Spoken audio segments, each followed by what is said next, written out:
and then they'll be able to see all of the air traffic that's moving within those areas and manage the drone flights that are going backwards and forwards to the islands.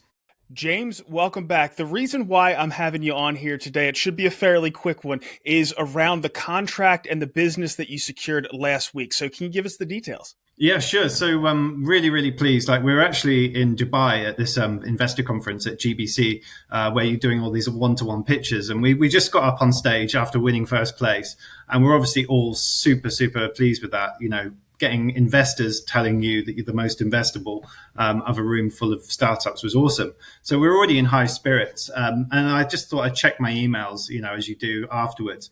And we just had a notification come through from the Civil Aviation Authority saying that our project was successful. And basically what they wanted us to do is to upgrade some of the ATC services in 3 of the airports, small airports to begin with, in the UK using the Neuron edge network infrastructure.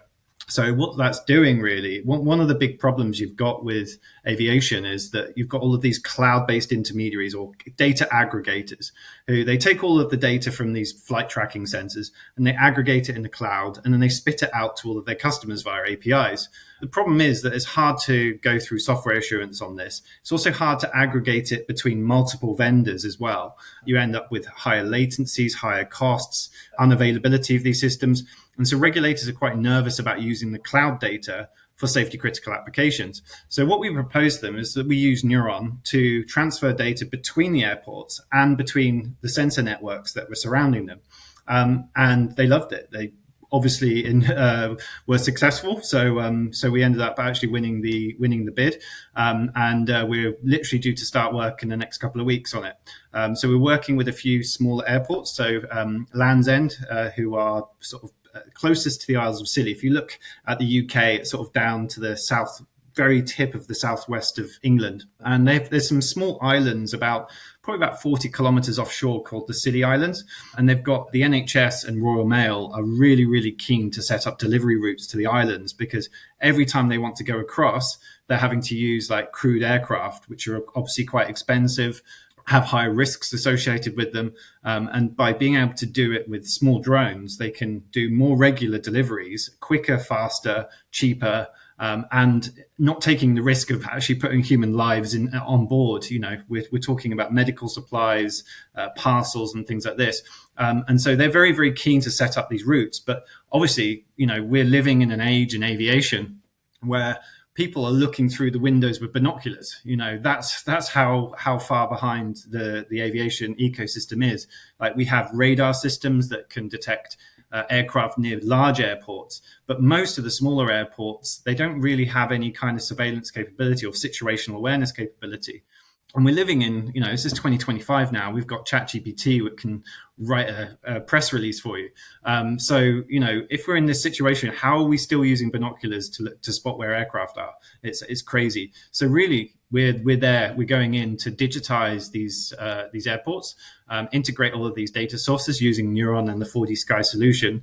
And then they're installing the 4D Sky OpenFID software, which is basically like a flight information display. It goes into the airport's air traffic control tower, and then they'll be able to see all of the air traffic that's moving within those areas and manage the drone flights that are going backwards and forwards to the islands. Now, James, I consider one of the value propositions for Neuron is the network effect from your land-based sensors. Does this have any impact on that? Are they having to buy sensors to implement this? Is it going to expand your capability as far as your sensor network? Exactly. Yeah. Well, we think it's a very good strategic choice to go and get every airport with a sensor. So we are able to adopt multiple different types of sensors. We currently integrated the Jet Vision sensor, which you'll all be familiar with if you've been part of the beta program. But we can also integrate this one called a UAvionic sensor as well. There's others out there as well, though. So we don't see necessarily there being a lack of sensors out there in the real world. It's just, how do you connect them into all of the various systems? And this is really where Neuron comes in. So what we're trying to do is obviously grow our own network of Jet Vision sensors that we're integrating into the ecosystem, but also then bringing in all of these other sensors that are already there, or from other DePin projects or other Web 2 projects that we can also integrate into this ecosystem as well. So really, aggregating all of it together and then sort of simplifying it so that anyone can access those sensors directly without having to go through the cloud. Makes perfect sense. So, as far as how this impacts the Hedera network, can you just give us a refresher on how they're actually tracked? I remember at one point you saying that, there's a HCS transaction logging that data every second. What kind of volume could we see from this?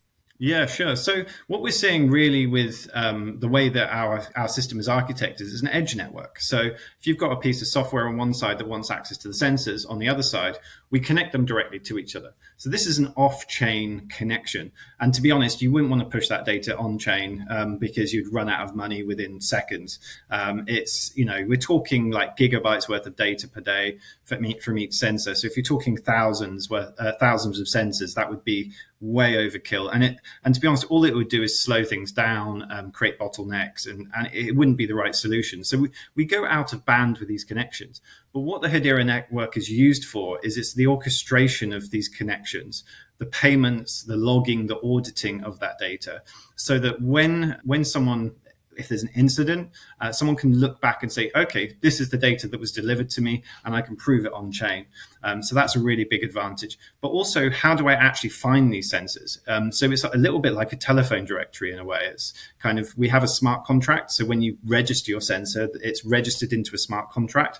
And that basically is your yellow pages or your telephone directory for finding sensors. So if I'm a software application, I go to the smart contract via the Neuron SDK. And that smart contract says, okay, there's a sensor here, here, here. These are the location coordinates for it. And so I can then contact those sensors and request a service from them. And so then I'm subscribed to that sensor. I pay them.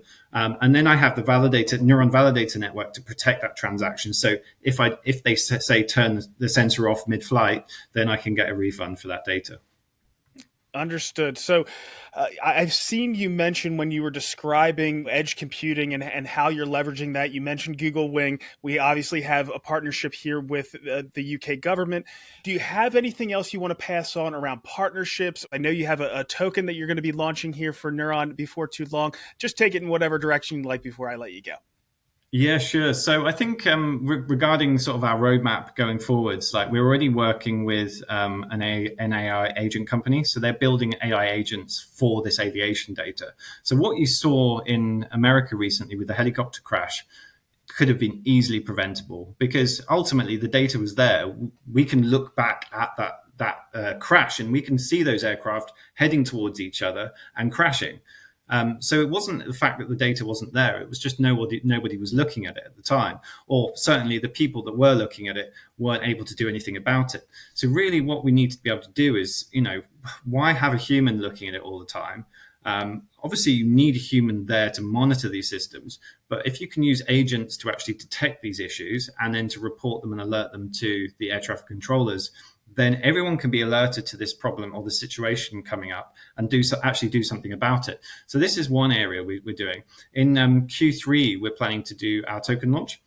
So the token will be used to basically pay validators within our network to validate transactions and keep these two parties like honest with each other. So think about a game of football. If you've got 11 players versus 11 players, if you don't have a referee on the pitch, it turns into carnage. So what we want is, you don't want too many referees, but you want enough to be able to allow the game to function and to trust both parties to play fairly.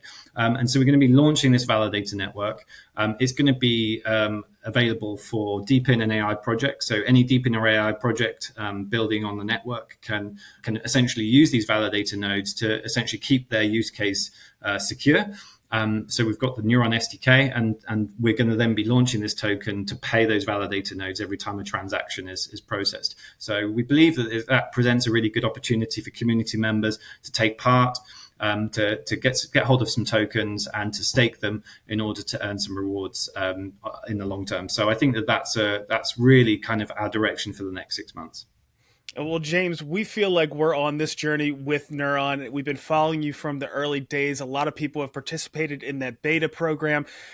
I love to see the success that you've had both on the investor front and now on the consumer front.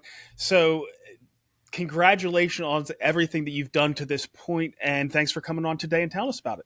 Nice one. Cheers, Brandon. I'm now posting these interviews of Hedera builders independently to my channel. The community, influencers, and media outlets are free to use this content to spread the word on what's being built on Hedera. Once they're all uploaded, you'll be able to go to my channel and search for whatever topic or team you're interested in to find more information. Or you'll be able to get the most recent Hedera news by watching the latest HBAR Weekly update. So check them out.